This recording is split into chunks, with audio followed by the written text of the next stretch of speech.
Nathan Zimmerman.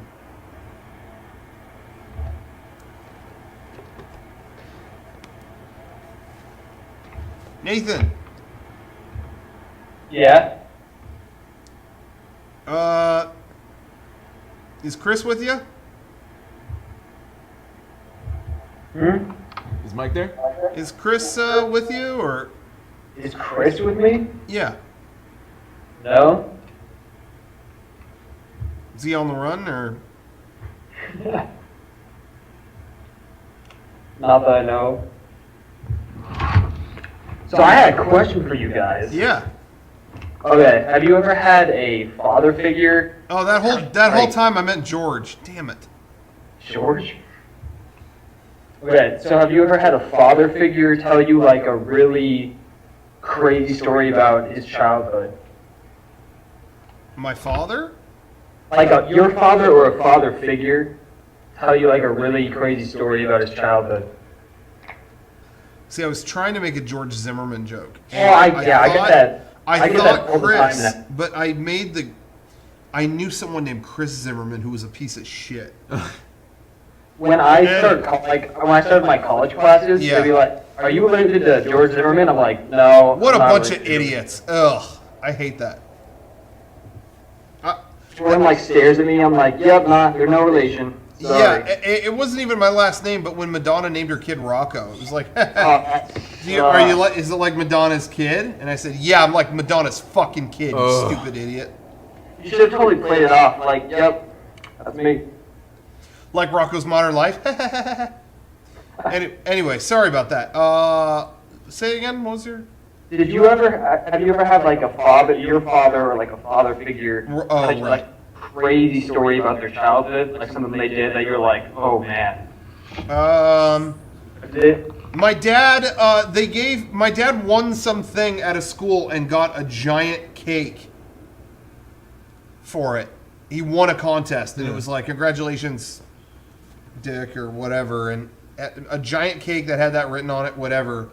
And when he got out of school, this isn't really even a crazy story, I guess, but when he got out of school, he said to all the other kids, "Hey, take a look. Hey, you guys want some cake?" And threw it against the wall, like just chucked it. So on the side of the school, and it just down the side of the school.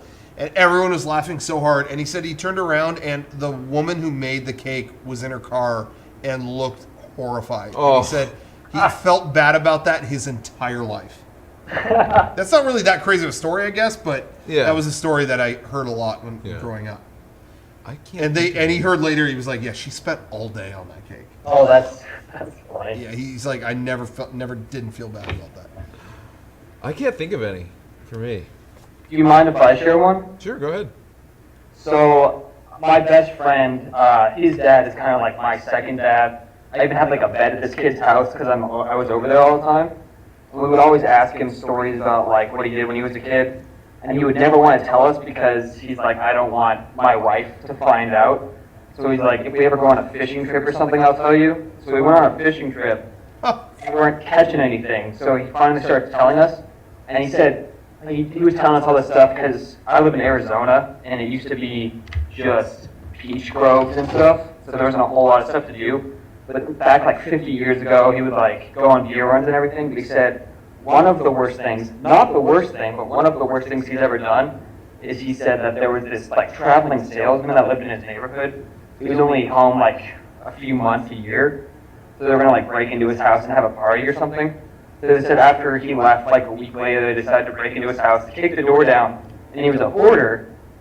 And the entire house was stacked like 4 feet high with newspapers and corn and like old books and everything. And it smelled like, he said it smelled like shit, and there was like rat crap all over the place. And he said like, him and his friends, the first idea that they had was, we have to destroy this place. So they lit his house on fire, walked across the street, sat on the curb, and watched his house burn to the ground. And then they said they watched like the fire trucks get there, and like the fire trucks put like a little bit of his house out. By the time that they got there, the entire house had like burned down. And then we're like, we're like, so what was the worst thing you did? And he's like, oh, well, I'll tell you that on the next fishing trip. So now we always trying to get him to go on fishing trips because he tells us all this, like, horrible stuff we did when he was a kid. I think the cake thing was worse, just because the cake is delicious. She was devastated. Yeah, I bet she was. The house, there's 1,000 houses, at least. Yeah, in the world. there's 1,000 hoarders' houses. No, that's crazy, dude. Wow. Yeah. Well, So like we have a lot of cottonwood trees, and he said that his friends would like light a cottonwood tree on fire, and there's like a big like row of them on a property, and they would all go up at the same time.